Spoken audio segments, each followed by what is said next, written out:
Teddy, are you done? Are you ready? Can you come up? Yeah, can we just have a look? That's it. That's wonderful. Shall we say hello now? Hello and welcome to Pet Talk with me, Anna, and what's your name? What's your name?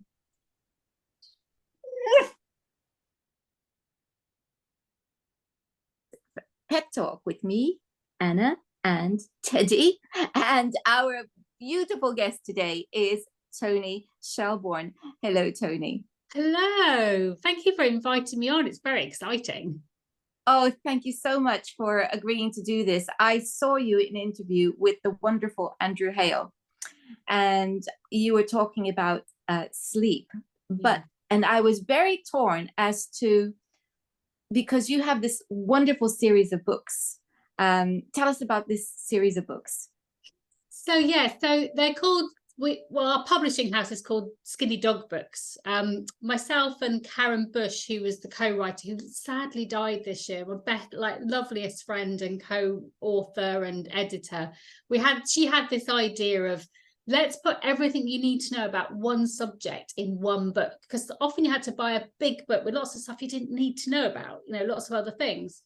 So what we did was gather all the information about whether it was being frightened of fireworks or being frightened of the vet or not traveling well in the car, for example. We've got 6 of them all together now. And in there, we just put everything we thought everyone needed to know to help their dogs get over that issue or support them through that issue. And we call them Skinny Dog Books because, one, they're quite skinny because they're only one problem in them to solve, but also we both love and lived with skinny dogs. So Karen loved Whippets and owned Whippets, and I had a lurcher in my life at the time, so hence the name Skinny Dog Books. But the book series is called Help My Dog, and then it's scared of fireworks, or Help My Dog Scared of the Vet, so that's how they kind of came about. I'm so sorry for the loss of your friend, first of all. That's very hard to deal with. And especially as she was your working partner as well. So I first want to acknowledge that and say I'm sorry about that. Thank you. And Karen was very forward thinking, because in her will she put in provision for her dog. So her dog came to foster with me. I rehomed a dog. I've got access to money to support her dog. So for anyone who's who is making a will, if they have dogs, it's really important that you put that information in so that your dogs are cared for the rest of their lives. Do you know, I was once stuck at an airport in Madeira, and unable to come home to my cat. I'd say my partner and I, and because there were issues with the plane, which made us somewhat nervous about flying. And all I could think about was my little male cat, my beautiful boy, Maxie, and what would happen to him if something happens to us, because he'd already been orphaned once in his life. And when we in that moment, we decided when we got home, we were going to draw up wills. And I called it Finding Him Godparents. And to make sure that if anything happened to us, that he would have a home. And we have done that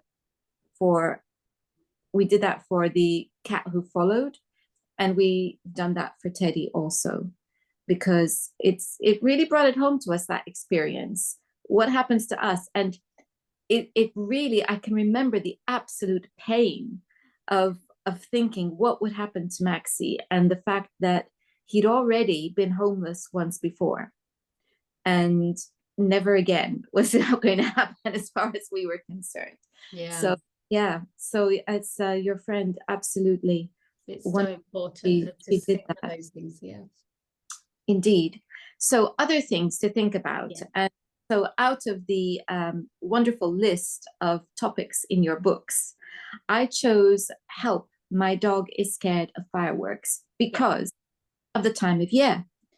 From late October right through into the new year, it seems like it's firework night almost every night. And then we have the unpredictable birthday parties, particularly in the summer. it's such an issue. So maybe a good place to start would be to think about what it is about fireworks that's so scary for so many dogs. Well, it's like you say, that unpredictability, but that volume of sound, and not just the volume of sound, but the movement of air that happens with that bang, that whiz, is just so difficult for dogs to cope with. And dogs are frightened of fireworks for lots of different reasons. So it may be that they have a health issue. So, you know, we know up to 82% of dogs and cats now are sensitive to noise through health issues. So especially things like arthritis makes them more sensitive to noise. If your puppy has not had access to novel sounds at a very early age, they can become quite sensitive to sounds as you know, as adults. If they've had a massive scare, so you've been out walking that last wee, or you put them in the garden for the last wee at night, suddenly a bang's gone off and frightened the bejeebers out of them, that one trial learning experience gets stuck in the brain, and that's really hard then to shift that. And it can even be that they've just had a life experience that isn't so nice. So, you know, moving home, or a partner breakup, or they've had to go to the vets for some not very nice treatment, and that can get stuck in the body, and the body then keeps telling the brain, you need to be frightened of this. So they react the same way. So they may not remember the first time they were frightened of that firework going off, but the brain will go, oh, the amygdala goes, oh, this is the thing that is a bit scary, you need to watch out for this. And the hippocampus goes, oh, you need to act this way because you need to survive. So that's why you'll get some dogs who hide, some dogs that run. I mean, the numbers of dogs that escape and get lost around fireworks time, and in places like the States on 4th of July, is massive. It's more than any other night of the year, because they just run out of fright. So, and then you'll get some that will just kind of try and bark and run around, and people go, oh, my dog's not scared of fireworks because he just barks at them. It's like, no, he's frightened of the fireworks. It's just his way of dealing with it. You know, we've got all those fear responses coming out. So, of course, you know, lots of dogs who then are older and become deaf can seem to improve, but there are some dogs that will get worried then by just the flashes of the lights. Some of them will get worried then just by the smell, because they associate that smell of whatever it is that's in the fireworks that upsets them. So there's so many different factors, and it really depends on your dog. So many people think, oh, you just do this or you just do that, your dogs will be fine. But these people have never owned or lived with a dog who have been really frightened. So you have to kind of be a bit detective and try and work out why the fear started, and then you can tailor make your program to helping your particular dog, because one size does not fit all. Does that make sense? Absolutely. And I'm just wondering about the sensitivity to sound, because it does seem that some dogs are more sensitive to sound than others, and some dogs are more sensitive to certain sounds than other sounds, and it's really difficult to work it out. I mean, touch wood, Teddy, and I wouldn't say he's crazy about fireworks, but he's not bothered by them. Although I remember 5th of November this year, he was on the sofa next to me, and the particularly loud one went off on its own. So it wasn't like that succession of, and it was, and he just sat up and went, whoa, what was that? And I just said, oh, that's all right, darling, just a firework. And I asked him whether he would like to do something. I probably offered him a TREAT. I daren't say it out loud now. I need to spell it. And he went, oh, okay then. And it kind of distracted him, diffused that moment. But car doors slamming as cars park outside our house drive him absolutely nuts. It's irritating. You could see he just gets irritated. So it's different things for different dogs as well, isn't it? And you do get dogs who have got more acute hearing than others. And it's interesting because I've worked with a few cases recently where dogs have seemingly been very anxious or reactive at particular times or in particular situations. So one was a dog who didn't travel well in the car. She was fine until you got to 40 miles an hour. And over that speed, she just couldn't cope. And I took my bat detector, you know, those bat detectors, you can hear the bats out in the garden. And we listened, we took the car out for a drive without the dog, and we listened. And when they got to 40 miles an hour, the sounds that were coming out, we were like, oh, no wonder she doesn't like it. And they're at a pitch that would be painful or irritating to her. And I've had the same with another dog with the hot plate of a cooker. So the cooker goes on, the dog goes completely mad because the screech that came out of it was so high pitched. And of course, we can't hear that. And of course, even with the bangs, you know, are they hearing stuff that we can't hear? And is that movement of air causing them, as we know, they can pick up those barometric changes, is that hurting them as well? So you know, that, and then, you know, you think about those other little noises, like you were saying about the car door. I mean, is that associated with something else, like you know, a partner coming home or something not so great happening, or, you know, there might be other reasons for those littler sounds, but they shouldn't be discounted.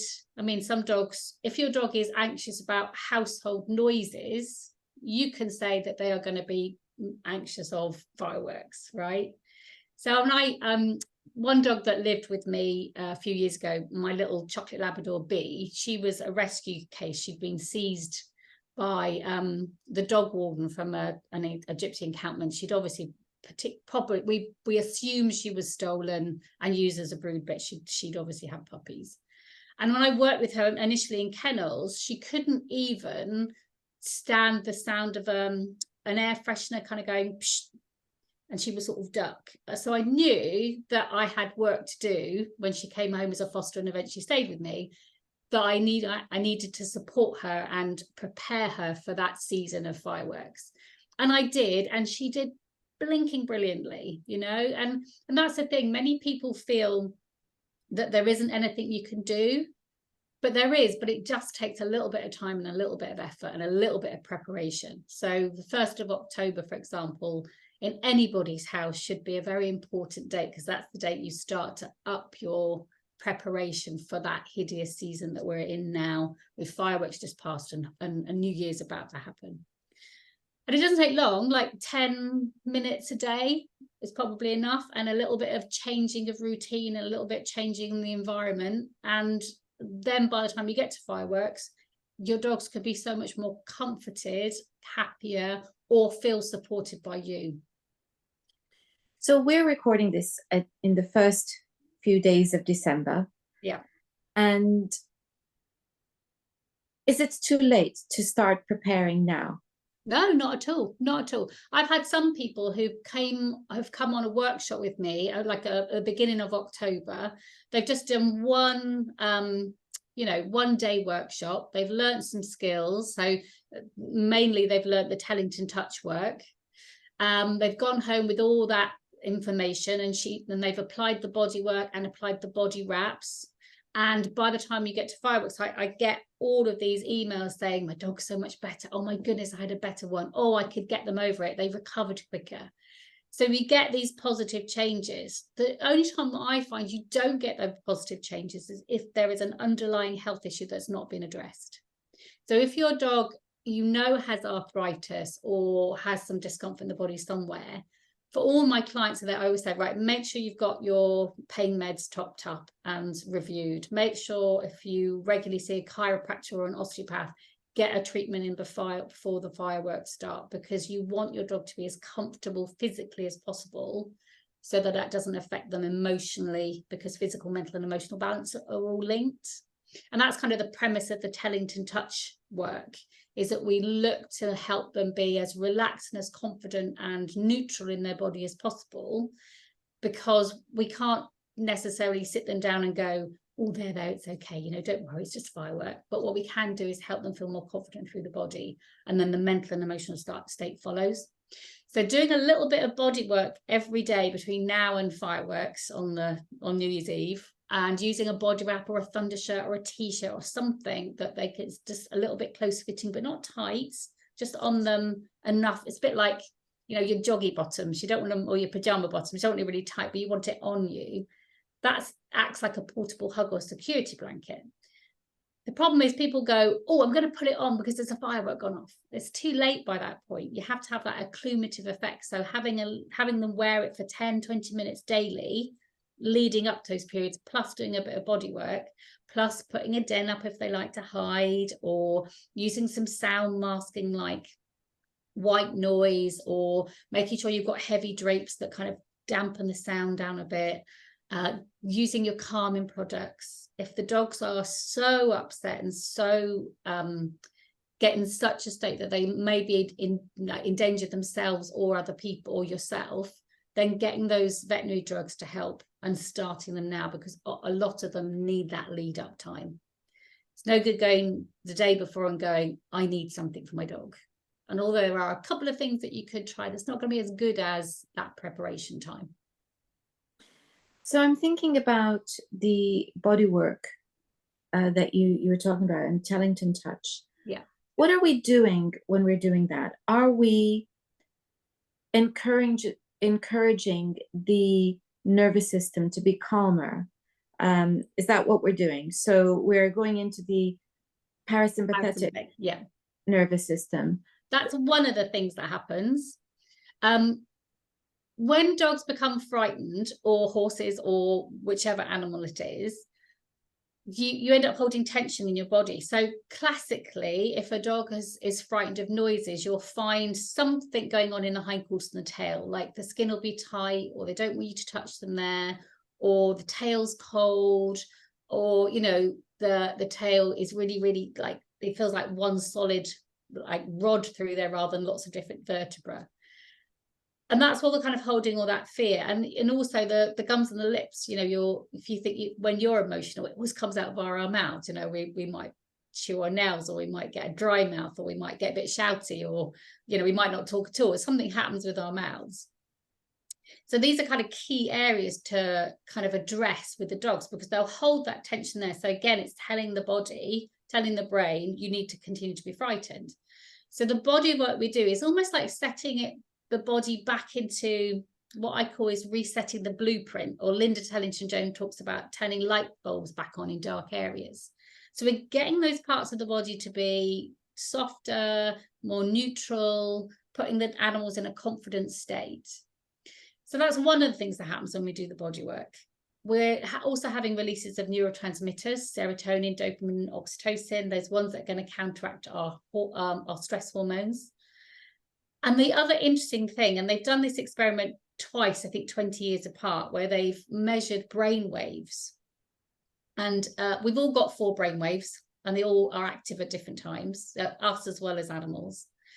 And what happens is when we do the body work, all 4 brain waves are very active at the same time, which apparently only happens when you're in a deep state of learning. Now, the easiest way to sort of describe that is we're bringing the animals back into the thinking part of the brain, so back into the cortex, rather than the amygdala and the hippocampus that is dealing with the be alert, yeah, you need to act this way because that's frightening. We're coming into that rational part of the brain. And that rational part of the brain then allows the animals to go, oh, it's a bang. Am I scared? Oh, no, maybe I can do something different. Maybe I can go to mum and dad and have some calming body work, or maybe I can do some fun trick training, or maybe I can just lay quietly and go back to sleep. So we can change how they feel and mentally how they deal with that issue. But it's not just one thing that happens in the body, you know, it's sort of multiple layered. And that body wrap that we were talking about, we kind of describe it as a portable hug or security blanket. So, you know, when you wrap babies up when they're upset, it can really calm them down.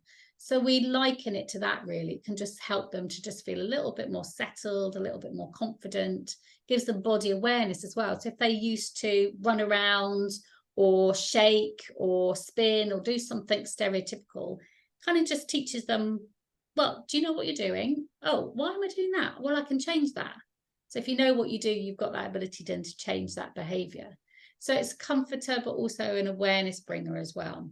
And the two combined together are really important. Lots of people will just use, you know, nowadays, companies like Thundershirt, who developed their product from seeing our body wraps, you know, they'll just, people just put them on.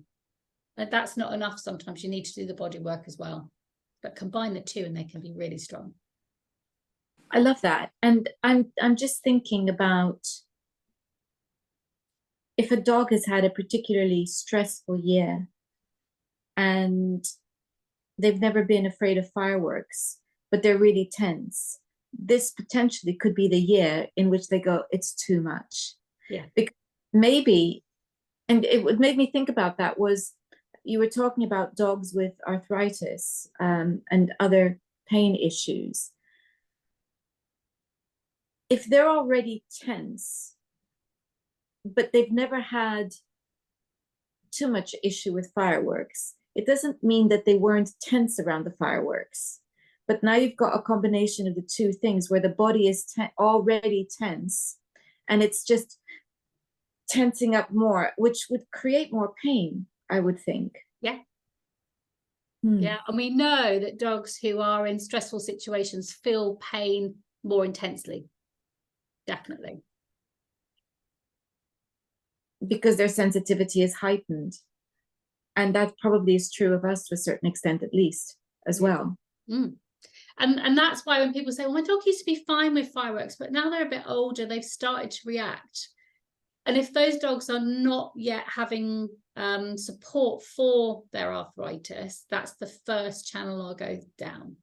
You know, we've got so many great resources now with the canine arthritis management stuff that Hannah does. You know, there's so much more information out there about how pain affects dogs emotionally and mentally. And it's in T-Touch, we've known it for years. You know, we've talked about this link between pain and noise sensitivity for absolute years. We've got the scientific proof of it now.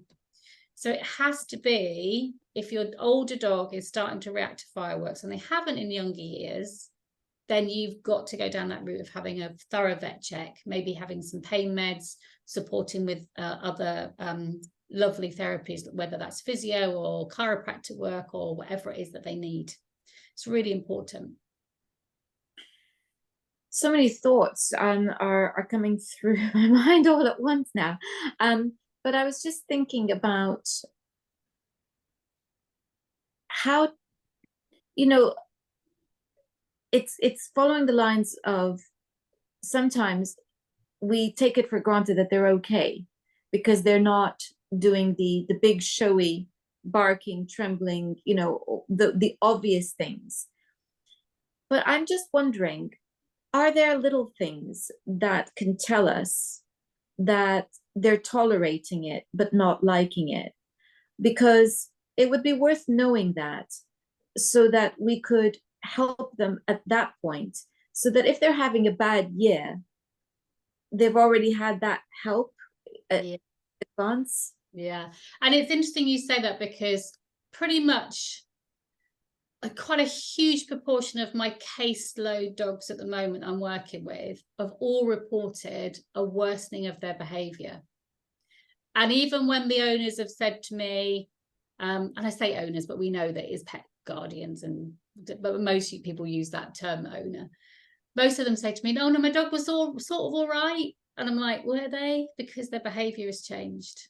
So there's always, for me, a mop up afterwards of fireworks to go, right, okay, let's reset, let's decompress them, let's help them get back to that point where they were before, and then we can go forwards again. Or we go, well, we know we've got more prep to do before New Year's. But those little signs, you know, like I say, often people misconstrue barking as just being excitement. It's not. You know, the dogs are often very upset and concerned about it, or, you know, they say that the dogs are a little bit more kind of active and running around. That could be a sign. It may be that they just give lots of calming signals. So they hear a bang and they'll be licking the nose or averting their eyes or giving a big yawn when they're not tired. They might be slightly more clingy to you. Or they might be a little bit more, like I say, hyperactive about stuff going on. They may, you know, as the bang goes, if you just see them holding their breath for a second and kind of going into a freeze, you know, that's enough to say that was a concern for them.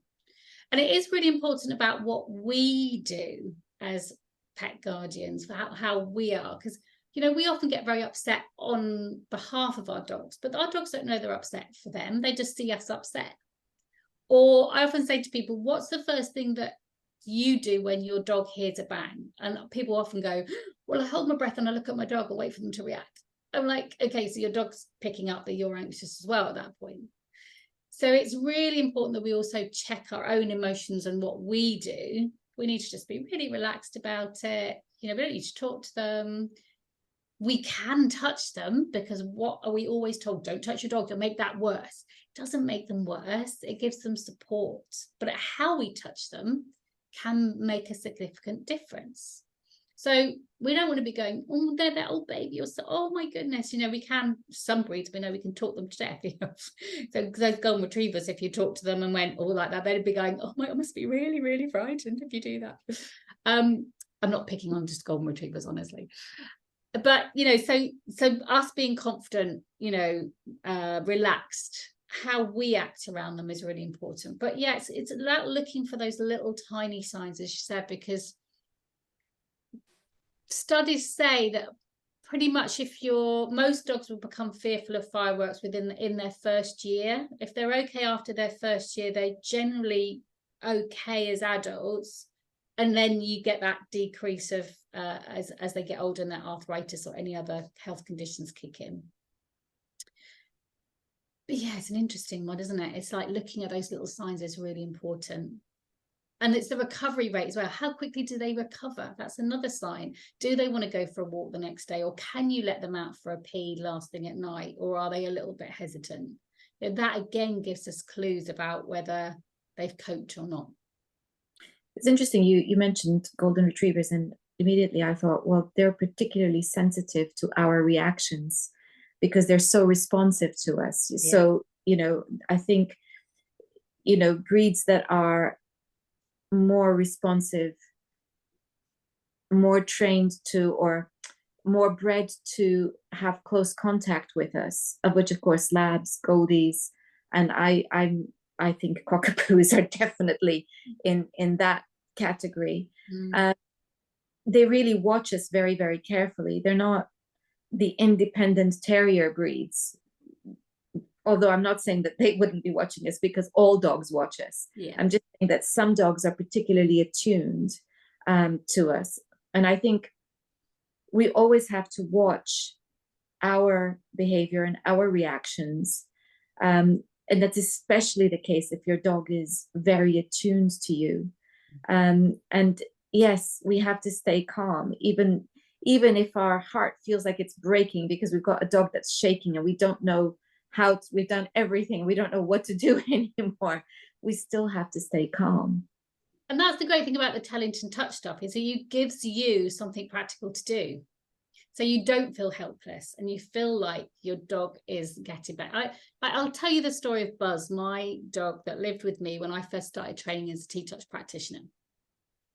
So Buzz came to live with me as an adult and was seemingly fine until I lived by myself with Buzz, and I was always terrified of thunder. As a child, I was always really scared of it. And there was one night, there was a massive storm, and I was obviously quite frightened. And I think I instilled that fear in him, because then he started to get really upset about fireworks. And I mentioned this when I was training as a practitioner, and they went, oh, you know, my instructors were like, oh, well, try this, try that. So I did what I was saying to you earlier. I prepped him, a little bit of body work every night, used the body wrap.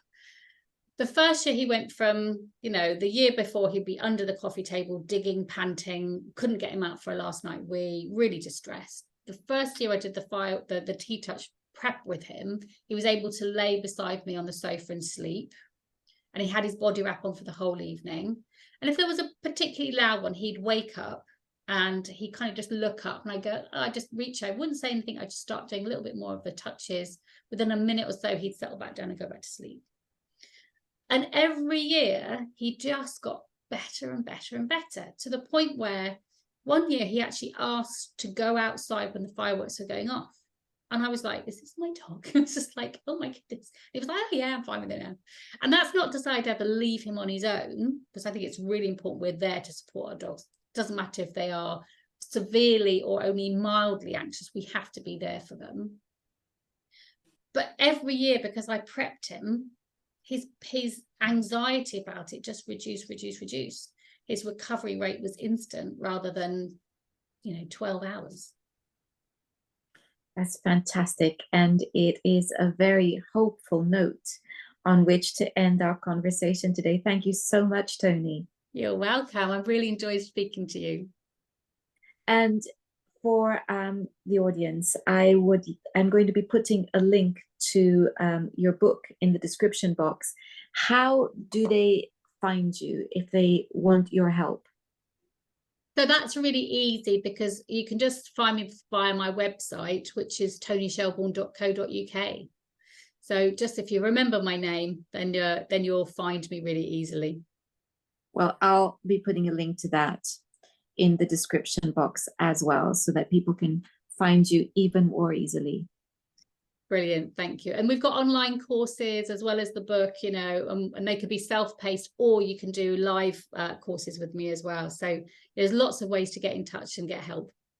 That's fantastic. And the courses, do they include the Tellington touch as well? That's all about the T-touch. Yeah. And there's lots of T-touch in the book as well. Big section on how to do it. And hopefully, if you're able to read and learn that way, they're great. But there's other options, like, because there's lots of videos that you can find as well, that if you're a visual learner, or find a T-touch practitioner near you, there's lots around. Wonderful. Thank you again for your time today. You're welcome. And thank you all for watching. Until next time, goodbye.